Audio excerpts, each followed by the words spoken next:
بسم اللہ الرحمن الرحیم اللہم صلی علی سیدنا مولانا محمد وبارک وسلم وصلی علیہ۔ آج کا ہمارا موضوع ہے بھولا ہوا قرآن کریم کس طریقے سے ہم یاد کریں۔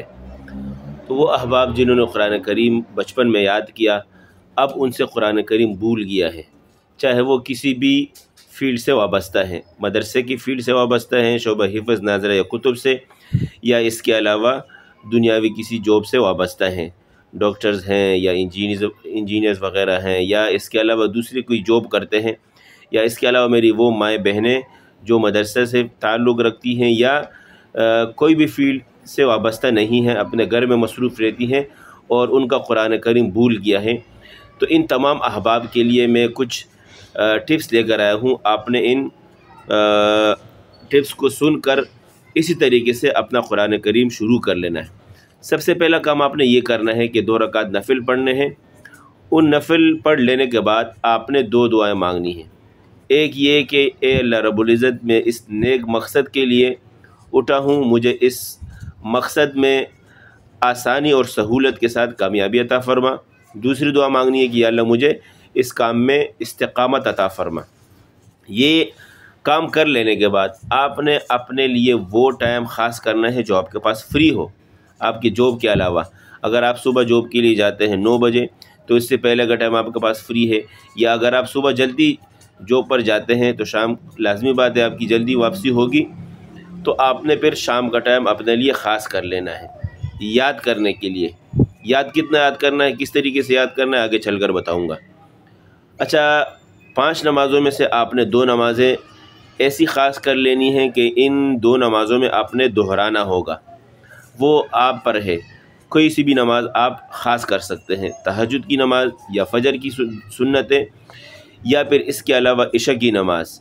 یہ ایسی نمازیں ہیں کہ جن میں آپ فری ہوتے ہیں۔ اس کے ساتھ ساتھ آپ نے ایک کام یہ بھی کرنا ہے کہ اپنے لیے موبائل میں کسی شیخ کی آواز میں قرآن کریم ڈاؤن لوڈ کر لینا ہے۔ کوئی بھی شیخ ہو، ائمہ حرمین میں سے کسی بھی شیخ کو آپ ڈاؤن لوڈ کر لیں۔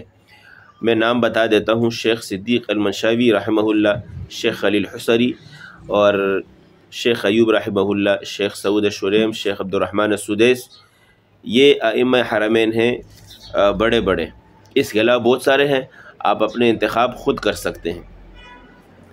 اب ہم نے کس طریقے سے یاد کرنا ہے، کتنا یاد کرنا ہے؟ تو روزانہ کے حوالے سے ہم نے صرف 1 رکوع یاد کرنا ہے۔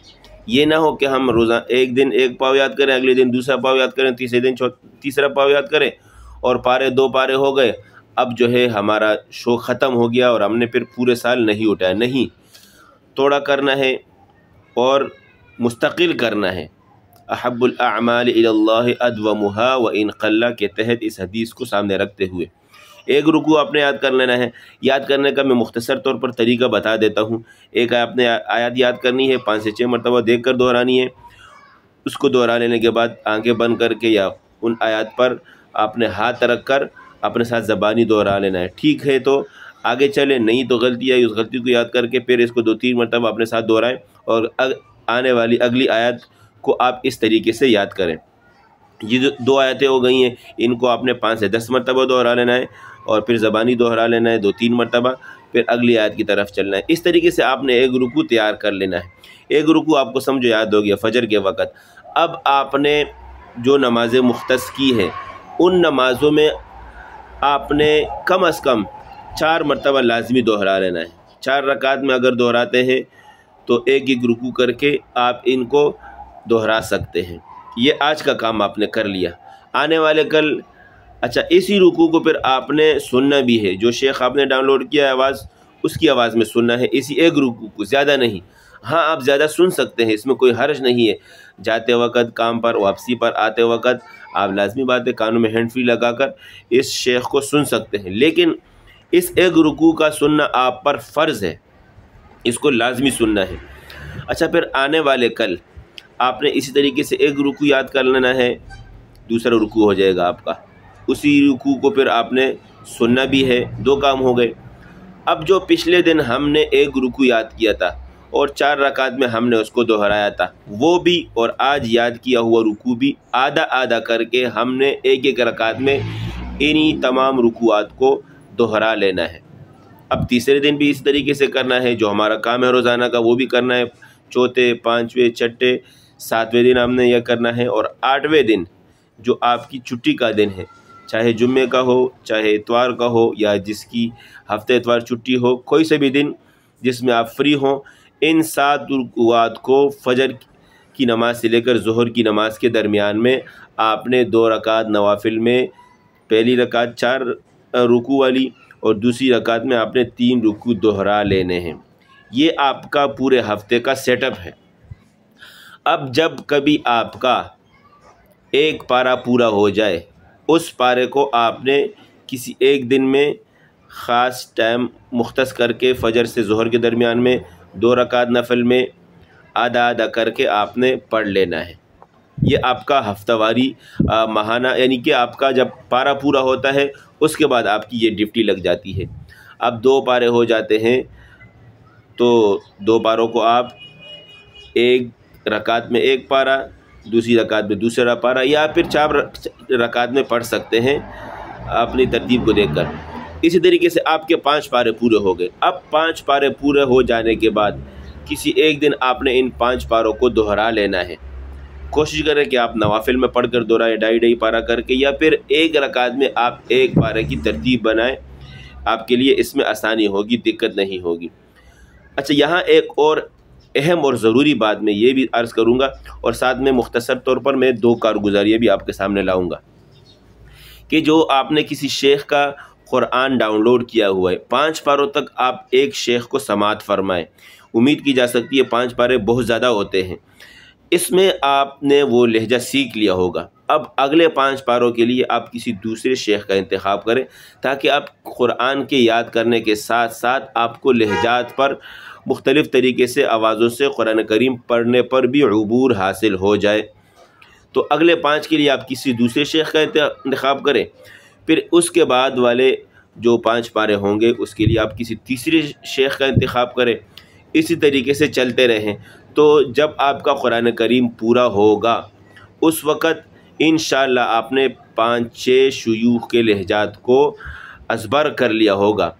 اچھا، ساتھ ساتھ ایک انتہائی، جیسے پورا ایک بیان بندہ لکھتا ہے، کوئی موضوع لکھتا ہے، اس کے آخر میں ایک نوٹ لکھ دیتا ہے، وہ نوٹ میں یہ عرض کروں گا آپ کے سامنے کہ جب بھی آپ روزانہ کے حوالے سے کسی بھی شیخ کی آواز سننے کے لیے لگائیں تو ایک کام ضرور آپ کر لیں کہ گھر میں اس کا ایک سیٹ اپ بنا لیں، MP3 ہو یا کوئی اور سیٹ اپ ہو، تاکہ یہ رکوع پورے گھر والے سنیں۔ اس میں خیر و برکت بھی ہوگی، اور ساتھ ساتھ یہ بھی ہوگا کہ جتنا آپ کے گھر والے لہجے کو سنیں گے تو آنے والے وقت میں ان تمام گھر کے افراد پر یہ لہجہ ان کے لیے پڑھنا آسان ہو جائے گا۔ 2 کارگزاریاں میں پیش کر دیتا ہوں یہاں۔ میرے ایک جاننے والے ہیں، انہوں نے مجھے فون کیا، کوئی وظیفہ وغیرہ مجھ سے لیا تو انہوں نے مجھے پڑھ کر سنایا۔ تو جب میں نے پڑھا ان سے، پھر میں نے سوال کیا کہ کیا آپ قاری ہیں؟ انہوں نے کہا نہیں۔ میں نے کہا آپ نے قرآن کریم حفظ کیا ہے؟ ان کا جواب نہیں میں تھا۔ پھر میں نے ان سے سوال کیا کہ آپ نے جو پڑھا ہے ماشاءاللہ بہترین انداز میں آپ نے پڑھا ہے، ایسے تو کوئی قاری بھی نہیں پڑھ سکتا۔ انہوں نے پھر مجھے بتایا کہ میری ترتیب ہے، جب بھی میں ڈرائیو کرتا ہوں تو اپنے ساتھ کسی حرمین کی کسی شیخ کی تلاوت میں اپنے ساتھ لگا لیتا ہوں، تو اس بار بار سننے کی وجہ سے میری سماعت میں وہ لہجہ پختہ ہو گیا ہے۔ اب میں جب بھی پڑھتا ہوں، لازمی بات ہے جب میں نے اتنا سنا ہے تو بغیر لہجے کے میں پڑھ ہی نہیں سکتا۔ دوسری کارگزاری میرے استاد ہیں، انہوں نے مجھے بتایا کہ کسی بوڑھی اماں نے مجھے فون کیا اور بات کرتے کرتے انہوں نے کچھ پڑھنا شروع کیا، مجھے بلکہ خود کہا کہ میں آپ کو قرآن سنانا چاہتی ہوں۔ میں نے کہا جی بالکل سنائیں۔ تو انہوں نے 1 2 3 4 5 لہجات یا 5-6 لہجات میں قرآن کریم سنایا۔ ان سے پوچھا گیا کہ کس طریقے سے آپ نے ان لہجات پر عبور حاصل کیا یا آپ کو لہجات آتے ہیں؟ تو انہوں نے یہی کہا کہ میں قرآن کریم سنتی ہوں۔ کتنا پتہ نہیں 15 سے 20 سال انہوں نے بتایا کہ میرا اتنا عرصہ ہو گیا ہے، اور اس سنوں کی وجہ سے میری سماعت میں وہ لہجہ پختہ ہو گیا ہے۔ اب جب بھی پڑھتی ہوں تو مجھے لہجات پڑھنے آتے ہیں۔ اسی طریقے سے آپ مصری قراء کو اٹھا کر دیکھیں، آپ کسی بھی قاری سے پوچھیں، کسی بھی قاری سے آپ پوچھیں کہ آپ نے لہجات کس طریقے سے سیکھے ہیں، تو ان کا جواب یہی ہوگا کہ ہم سماعت زیادہ کرتے ہیں، ہماری سماعت بہت زیادہ ہے۔ تو آپ یہ بھی ایک کام کریں کہ روزانہ جو رکوع آپ سنیں گے وہ MP3 کسی ڈیک وغیرہ میں بآواز بلند اپنے گھروں میں لگائیں، تاکہ آپ خود بھی یہ سیکھ سکیں اور آپ کے گھر کے جتنے افراد ہیں وہ بھی آہستہ آہستہ کر کے انشاءاللہ کچھ وقت میں ہی ان تمام بچوں کو لہجہ آ جائے گا۔ تو امید کرتا ہوں آپ کو ویڈیو پسند آئی ہوگی۔ جس بھی ساتھی کو پسند آئی ہو وہ ضرور لائک کرے اور اپنے دوستوں کے ساتھ یہ ویڈیو شیئر کرے۔ اسی کے ساتھ میں اجازت چاہتا ہوں، اپنا خیال رکھیے گا۔ اللہ حافظ۔